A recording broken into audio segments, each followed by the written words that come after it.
The moment Ukamaka discovers that the bride price was actually a contract that gives her unborn child to another woman, her world shatters in seconds.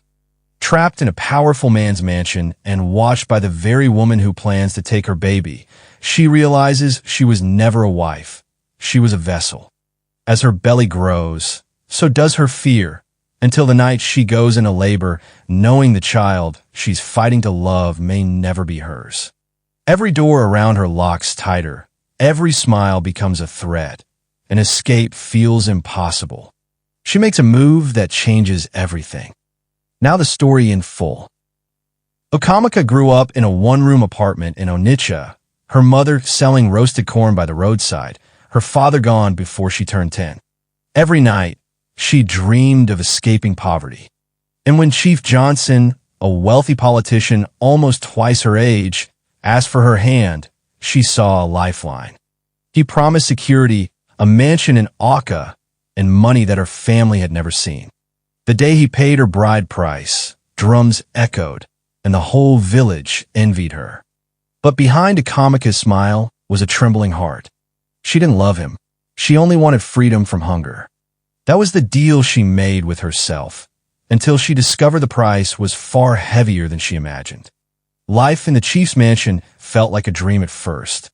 Marble floors, drivers at her beck and call, clothes she once saw only in magazines. But there was always one shadow in the house.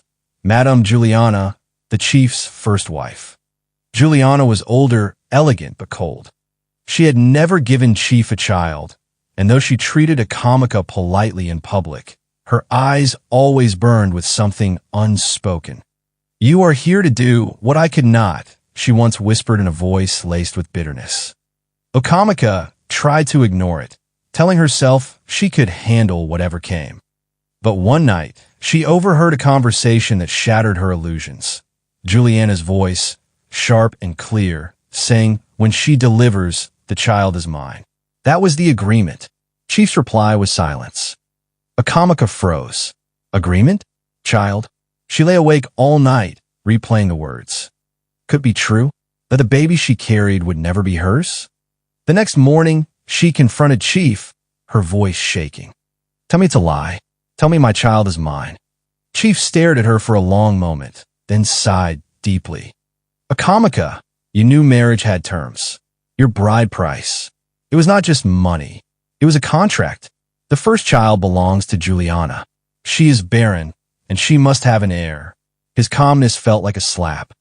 Ukamaka's world spun. She thought she was buying freedom, but she had sold her future. The pregnancy grew heavier, but so did the weight in her chest. Neighbors praised her glow, but inside she felt like a prisoner. She tried to speak to her mother, but her mother only said, "My daughter, remember your family eats because of you. Don't disgrace us." Ukamaka wanted to scream. Didn't they see? Didn't they care? Each time Juliana visited her, rubbing her belly with cold hands, Ukamaka felt the ground slip beneath her. "Our baby will be strong," Juliana would say with a smile. Our baby. Ukamaka began to dream of running, but where would she go? With no money, no support, and the chief's power stretching across Anambra, escape seemed impossible. Still, the thought of giving up her child was unbearable. The night she went into labor, the mansion turned into a battlefield. Chief's guards rushed her to a private hospital in Auka, and Juliana arrived dressed like the true mother. The delivery was long, painful, and filled with tears. When the baby's cry pierced the room, Ukamaka reached out with trembling hands. But the nurse looked at Chief, not her. Chief nodded. The baby was wrapped and handed to Juliana. Ukamaka screamed, "That's my child. Give me my baby." Her voice echoed through the hospital halls, but no one moved. She was just a vessel, nothing more. The contract had been fulfilled. The days after were a blur. Ukamaka lay in her room, her body aching, her arms empty. Juliana paraded the baby around the mansion, calling him her miracle. Chief avoided Ukamaka's eyes, his guilt buried under political meetings and phone calls. Ukamaka sank into despair, her nights filled with silent tears. She pressed her ear against the nursery door just to hear her baby breathe. Each time, Juliana's voice would cut through the night. Go back to your room, girl. You've done your part. The humiliation burned. But beneath the pain, something hardened in her. If she could not appeal to love or family, she would fight with her will. Ukamaka began to plot quietly. She spoke to the nanny in whispers, offering kindness where Juliana offered commands. She watched every routine, the feeding times, the walks in the garden, the driver's habits. Her mind sharpened, fueled by desperation. Yet doubt tormented her. Could she risk everything? Could she take her child and disappear, knowing Chief's influence stretched from Onitsha to Abuja? What if she failed? Still, each time she saw Juliana rocking the baby, her resolve grew stronger. She whispered to herself, he is mine. No contract, no tradition can take him from me. Her first attempt came on a humid night when the generator buzzed and the house slept. She crept into the nursery, her hands trembling as she reached for the baby. The moment she lifted him, his tiny cry broke the silence. Within seconds, footsteps thundered down the hall. Chief's guards burst in, flashlights glaring. Juliana appeared in her nightgown, clutching the baby away from Ukamaka with a triumphant sneer. Did you think you could steal what is not yours? She hissed. Chief's voice roared behind her. Ukamaka, you shame me. That night, the locks on her doors were changed. She was a prisoner in her own marriage. But prison could not crush a mother's heart. Weeks turned into months, and Ukamaka studied every weakness in the fortress around her. She wrote letters she never sent, prayed prayers that never reached answers, and waited. Her second chance came unexpectedly during a political rally in Akka where Chief, Juliana, and their entourage flaunted the baby before the cameras. Ukamaka, dressed like an accessory, stood by. But when the crowd surged, chaos erupted. For a split second, the guards were distracted.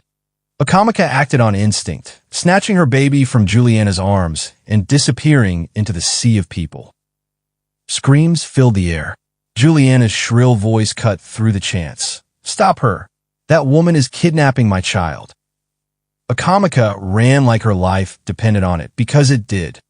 Her arms wrapped tight around her child through crowded streets, her breath burning. Behind her, Chief's men scattered, searching. She ducked into a bus station, her heart pounding. Every sound felt like pursuit. She knew she couldn't hide in Anambra forever.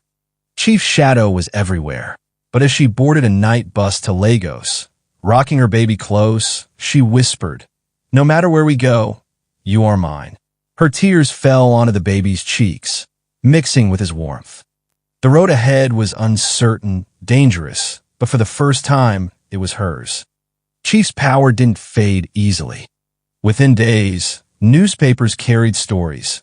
Politician's wife runs away with child. Social media buzzed with debates. Some sided with tradition, saying a bride price bound Ukamaka to the agreement. Others cried injustice, calling it slavery in disguise. In Lagos, Ukamaka lived in hiding, taking odd jobs, moving from one cheap apartment to another. Each knock on the door sent shivers down her spine. But her bond with her child grew stronger. She sang him lullabies of freedom, telling him stories of a life where no one owned them. Still, the fear lingered. One mistake, and everything would be torn away. Months passed before Chief made his move.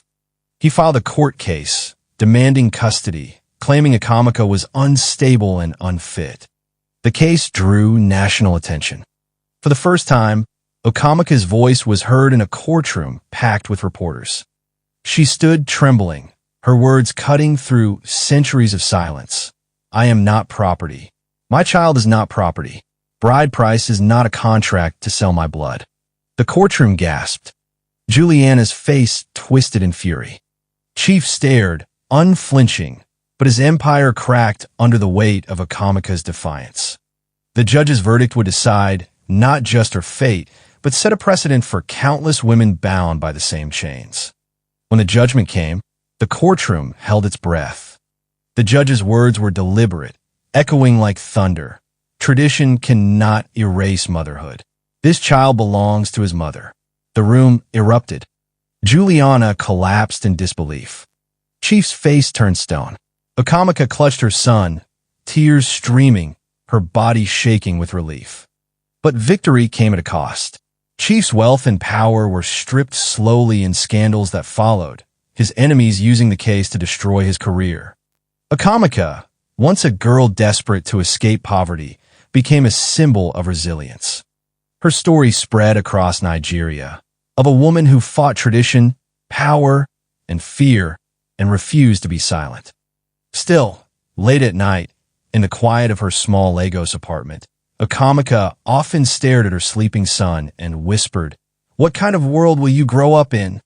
She knew her fight wasn't just for herself. It was for the daughters who would come after her.